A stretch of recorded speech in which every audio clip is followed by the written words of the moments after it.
Ibu Mega bagi saya gitu ya, secara politik beliau mungkin mendapatkan ilmu laduni ini. Ilmu laduni secara politik gitu.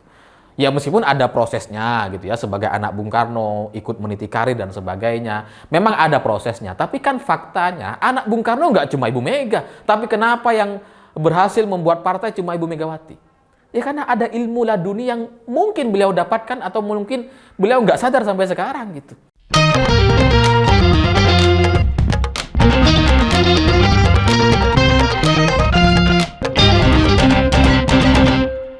Selamat malam semuanya. Hari ini saya ingin menjawab tuduhan-tuduhan relawan Ganjar yang semakin kesini semakin kesana. Yang katanya di sini padahal di sana. Yang katanya relawan Ganjar padahal sebenarnya relawan partai 0, banyak tuh relawan-relawan Ganjar yang kayak gitu ya. Yang nyerang-nyerang Mbak Puan Maharani. Itu nggak logis bagi saya. Karena bagaimanapun Mbak Puan adalah ketua DPP PDI Perjuangan dan Mbak Puan adalah anak dari Ibu Megawati. Kan nggak masuk akal misalkan kita berharap restu dari Ibu Megawati tapi anaknya diserang-serang, dijelek-jelekin. Nggak logis gitu. Ya, tapi begitulah relawan partai 0, gitu. Sebenarnya mereka nggak ngedukung Ganjar. Tujuan mereka cuma untuk menaikkan suara partai 0, ini dengan cara menjelek-jelekkan PDI Perjuangan dengan harapan dalam imajinasi mereka dengan mereka menyerang PDI Perjuangan nanti suara pemilih PDI Perjuangan bisa beralih kepada partai 0, harapannya itu gitu. Padahal politik itu nggak cukup di media dan sosial media gitu ya. Politik itu soal mesin politik dan infrastruktur di setiap daerahnya. Sehingga mestinya mereka berfokus kepada urusan internal mereka. Bukan nyerang-nyerang partai lain. Ya karena belakangan relawan Ganjar ini sudah mulai mulai kebablasan menurut saya. Karena yang diserang bukan lagi Mbak Puan, tapi Ibu Megawati langsung. Kan nggak masuk akal gitu. Berharap agar Ganjar dicapreskan oleh PDI Perjuangan, tapi Ibu Mega mereka jelek-jelekin. Nggak logis bagi saya gitu ya. Ya tapi mereka emang nggak logis. Ya karena belakangan muncul satu tuduhan-tuduhan atau fitnah yang mengatakan bahwa penolakan terhadap timnas Israel oleh beberapa kader PDI Perjuangan itu berdasarkan wangsit dari Bung Karno yang diterima oleh Ibu Megawati.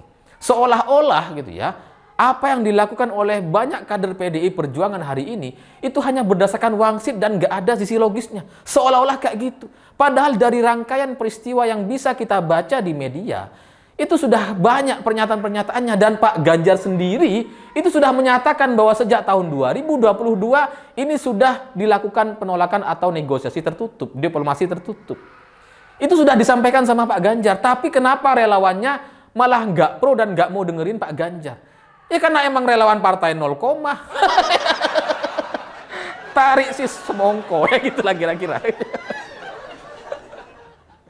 Ya karena sikap dari PDI Perjuangan lewat Sekjen Hasto Kristianto itu juga sudah menjelaskan bahwa sejak tahun 2022 beliau sudah bertemu dengan Menteri Luar Negeri, sudah bertemu dengan banyak pihak terkait ini untuk mendiskusikan terkait segala kemungkinannya gitu ya. Dan kemudian juga dilakukan survei di mana masyarakat Indonesia itu ternyata mayoritasnya atau 63% itu masih menganggap bahwa Israel itu negatif, sentimennya negatif. Sehingga tidak mungkin bagi kita untuk mengubah undang-undang yang sudah ada.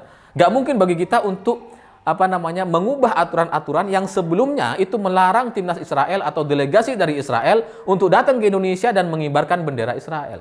Nggak mungkin, karena mayoritas masyarakat kita masih sentimen dengan Israel gitu. Kalau misalkan hari ini banyak orang menyayangkan gitu ya, terutama partai-partai yang sebelumnya itu pro dengan kedatangan timnas Israel atau yang diem gitu dan nggak menyampaikan penolakannya, mestinya hari ini kalau kalian seyakin itu gitu ya, kalau kalian punya pandangan seyakin itu, mestinya hari ini kita sudah usulkan tuh perubahan undang-undang yang sudah kita sepakati bersama. Misalkan bisa kita mulai untuk membuka hubungan diplomasi antara Indonesia dengan Israel. Dan habis itu kita lihat tuh respon masyarakat seperti apa. Apakah kita sudah bisa menerima gitu ya atau masih menolak? Jangan-jangan dengan batalnya Indonesia menjadi tuan rumah Piala Dunia karena ada aturan-aturan ini gitu ya. Jangan-jangan masyarakat sudah mulai melunak sekarang. Jangan-jangan gitu ya. Ya tentu saja harus dilakukan survei lagi gitu. Kalau itu memang sudah diterima, Israel sudah diterima oleh masyarakat kita, ya kita harus buka hubungan diplomatik dengan mereka gitu, supaya ke depan nggak ada lagi masalah-masalah yang seperti ini gitu. Sehingga tuduhan relawan Ganjar ini bagi saya itu cukup cukup menyakitkan bagi orang-orang yang berharap Ganjar maju sebagai capres gitu ya. Ya karena kalau Anies, Prabowo, kita mau milih siapa? Mau milih Pak Jokowi lagi nggak bisa gitu ya. Harapan saya bisa gitu. Ya tapi kalau nggak ada lagi ya sudah Pak Ganjar gitu. Nah jadi bagi orang-orang yang berharap agar Ganjar bisa dicapreskan lewat PDI Perjuangan, tuduhan-tuduhan relawan Ganjar kepada Ibu Megawati bagi saya sangat menyakitkan. Apalagi kalau kemudian diartikan bahwa wangsit atau pesan atau tuntunan yang disampaikan secara gaib katakanlah gitu ya kepada Ibu Megawati, kemudian itu diartikan sebagai hal yang negatif. Seolah-olah salah betul gitu. Seolah-olah Pak Ibu Mega ini salah sama sekali gitu. Yang bisa berkomunikasi dengan Bung Karno karena memang Ibu Mega dulu sempat pernah mengatakan tahun 2014 kalau nggak salah gitu ya. Saya ingat tuh di acara Nasdem waktu itu. Ibu Mega itu sempat cerita bahwa beliau sudah berkomunikasi dengan Bung Karno dan sempat nanya, gimana kalau yang krempeng itu, Pak? Wah, yang krempeng ini bagus dia ini, tahan banting. Makanya akhirnya Ibu Megawati mantap untuk mencapreskan Pak Jokowi gitu ya. Nah, cerita ini bagi sebagian orang ini kemudian dianggap salah sama sekali gitu. Seolah-olah ini nggak boleh, ini nggak masuk akal soalnya, nggak ada penjelasan ilmiahnya dan sebagainya. Padahal dalam ajaran agama kita gitu ya, ini salah satu yang kita akui dan yakini gitu. Bahwa kehidupan ini gak cuma kita yang berbentuk fisik dan kelihatan. Ada juga makhluk-makhluk yang gak kelihatan. Ada alam ruh, ada jin, ada malaikat, ada. Dan itu mereka gak kelihatan oleh kasat mata. Sehingga kalau kita kemudian mengingkari atau kemudian tidak mau percaya soal bahwa ada makhluk lain yang tidak terlihat ini gitu ya. Bahwa ada alam gaib itu, bahwa ada alam ruh itu kan menunjukkan bahwa kita sebenarnya tidak terlalu paham soal ajaran agama. Ya kalau agama lain saya nggak ngerti gitu ya, tapi dalam ajaran agama saya itu diakui. Dan yang namanya sebuah pesan atau sebuah tuntunan yang disampaikan oleh leluhur kita atau secara gaib disampaikan kepada kita, itu sama sekali bukan kesalahan. Karena itu terjadi kepada banyak orang gitu. Di sisi lain ada juga seperti misalkan ilmu laduni, di mana seseorang bisa melakukan sesuatu padahal dia tidak pernah belajar sebelumnya. Dan Ibu Mega bagi saya gitu ya, secara politik beliau mungkin mendapatkan ilmu laduni ini. Ilmu laduni secara politik gitu. Ya meskipun ada prosesnya gitu ya, sebagai anak Bung Karno ikut meniti karir dan sebagainya. Memang ada prosesnya, tapi kan faktanya anak Bung Karno nggak cuma Ibu Mega, tapi kenapa yang berhasil membuat partai cuma Ibu Megawati? Ya karena ada ilmu laduni yang mungkin beliau dapatkan atau mungkin beliau nggak sadar sampai sekarang gitu. Ya karena saya juga menyadari itu. Kalau kalian mau tahu gitu ya, saya sebenarnya basic saya bukan soal komunikasi, bukan bikin konten kreator kayak gini. Nggak ada saya gitu ya.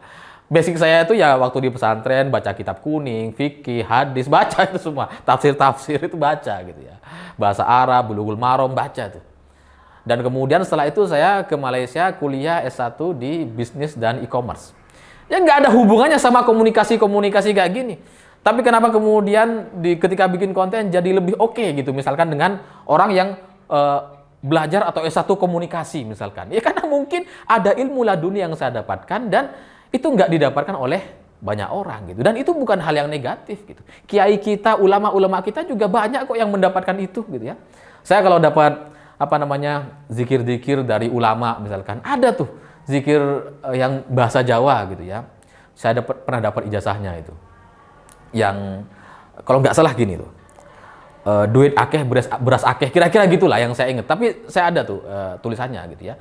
Itu nggak bisa diubah ke bahasa lain karena ijazahnya ya dalam bahasa Jawa. Dan itu didapatkan bukan dari kitab atau bukan dari proses belajar. Itu didapatkan dari tuntunan itu gitu. Tuntunan yang didapatkan secara tiba-tiba.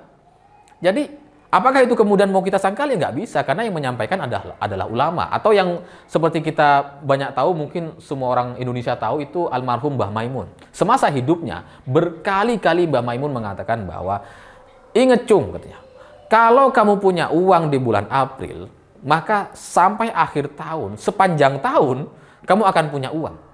Itu kata Mbah Maimun gitu ya. Oh ini nggak ada kitabnya cung. Tapi kamu ingat-ingat tuh, itu yang akan terjadi katanya. Dan setelah saya coba analisa gitu ya, masuk akal kalau kemudian pemilihan bulannya adalah April.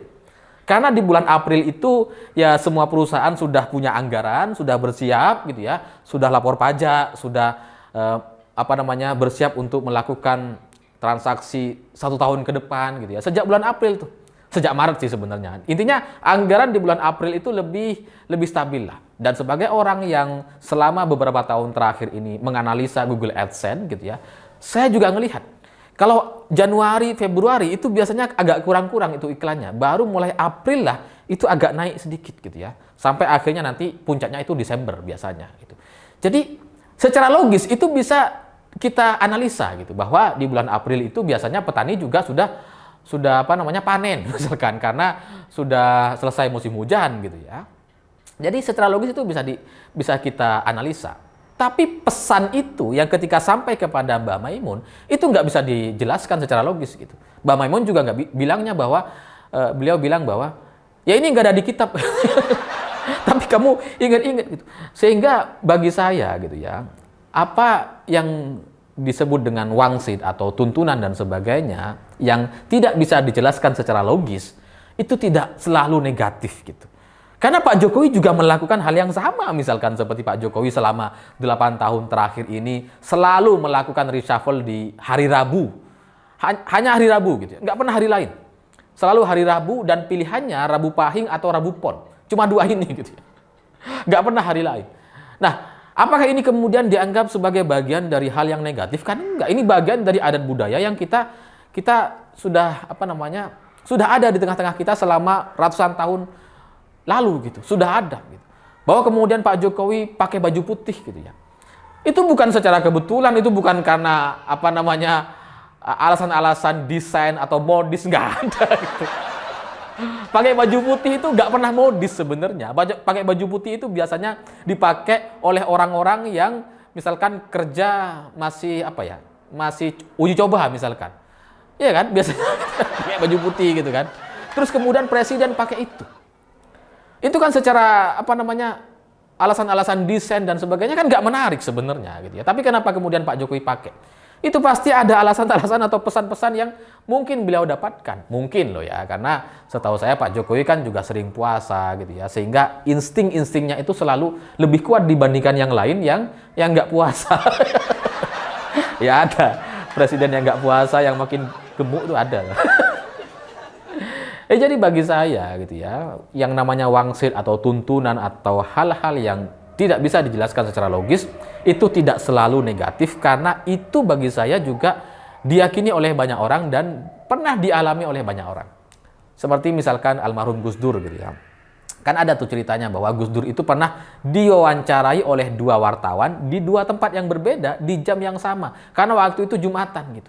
Jadi Gus Dur itu ada di kantornya, ditemani sama wartawan. Wartawan yang lain nemeni Gus Dur lagi sholat. Itu ada ceritanya, Kang Maman pernah cerita ini gitu. Sehingga ini bukan hal yang salah bagi saya. Itu pernah terjadi dan banyak juga pernah saya alami gitu. Bahkan saya sendiri juga pernah mengalami itu gitu ya, di mana saya tuh bisa muncul di 2 tempat yang berbeda meskipun itu di luar kendali saya dan saya nggak tahu sebenarnya apakah cerita ini benar atau enggak, tapi ada orang yang mengkonfirmasi itu. Sehingga ketika Ibu Megawati berbicara bahwa beliau dulu pernah sempat berkomunikasi dengan Bung Karno gitu ya, tahun 2014 ketika mencapreskan Pak Jokowi, ya bagi saya itu bukan sesuatu yang luar biasa gitu. Karena banyak orang bisa, nggak cuma Ibu Mega gitu, banyak orang bisa. Ya cuma mungkin nggak menceritakannya gitu ya. Ada kiai saya yang bisa berkomunikasi, orang tua saya juga bisa berkomunikasi dengan almarhum kakek gitu, bisa gitu. Dan ya memang ini sekali lagi tidak selalu bisa dijelaskan secara logis, meskipun banyak orang yang saya tahu itu bisa melakukan itu gitu ya. Sehingga ya jangan sampai kemudian karena alasan ini nggak biasa bagi kalian, nggak bisa dijelaskan, terus kemudian kalian salah-salahkan. Karena seperti misalkan ada contoh pohon kelor di Madura, itu sejak puluhan tahun yang lalu, kita udah makan, saya sejak lahir itu udah makan kelor gitu ya. Tapi kan kita nggak tahu apa tuh fungsi kelor itu untuk apa gitu ya, bagus atau enggak untuk kesehatan. Tapi siapa yang kemudian membuat kelor ini dimakan? Siapa coba? Waktu itu belum ada penelitian gitu ya. Pastikan karena ada unsur-unsur pesan-pesan itu. Atau kalaupun misalkan uji coba-coba gitu ya. Kenapa kemudian jadi pas misalkan gitu ya? Kenapa nggak daun yang lain misalkan? Kenapa daun kelor? Yang belakangan kemudian ternyata memiliki gizi yang luar biasa. Sehingga ya sekali lagi gitu ya, ada banyak hal dalam hidup ini yang tidak harus kelihatan atau bisa dijelaskan secara logis. Sama seperti bisnis, ada bisnis yang tangible dan intangible. Yang kelihatan dan nggak kelihatan, ada juga gitu. Dalam hidup ini juga sama. Dan terus terang sebagai penutup saya juga ingin cerita sedikit lah bahwa dalam adat budaya masyarakat kita gitu ya, ada banyak sebenarnya hal-hal yang bisa kita pelajari, yang bisa kita kombinasikan dengan AI atau kemajuan teknologi terkini. Karena saya pernah dapat satu pesan gitu ya, cara untuk menganalisa kehidupan manusia, jalan hidupnya gitu ya. Dan ini nggak bisa diubah. Jadi kalau ada orang yang menikah gitu ya, namanya antara suami dan istri, itu bisa dianalisa tuh. Meskipun analisanya saya ini cukup terlalu sederhana. Karena ada beberapa bagian seperti misalkan akan ada masalah sama mertua atau enggak, masalah sama ipar atau enggak, ekonomi bagus atau enggak, bisa naik haji atau enggak gitu ya. Ini ada analisa semua ini. Ada analisanya, ada penjelasannya, dan saya tahu bahwa ini terjadi betul kepada banyak orang dan termasuk kepada saya sendiri gitu. Jadi saya tahu ada masalah gitu ya, dan karena saya sudah tahu sebelumnya, ya udah biasa aja. Karena udah tahu gitu kan, nggak kaget lagi. Kalau orang nggak tahu kan emosi gitu ya. Tapi kalau udah tahu ya sudah biasa gitu ya. Jadi ada memang hal-hal yang tidak bisa kita jelaskan, tapi itu benar-benar terjadi dan itu dialami oleh banyak orang yang mungkin nggak banyak orang menceritakan ini. Mungkin baru saya yang mau coba menceritakan ini, dan mungkin kalian juga agak kaget. Masa iya Mas Alif bisa? Bisa! Ya cuma saya bukan dukun gitu ya, nggak buka praktek. Mahal itu kalau buka prakteknya.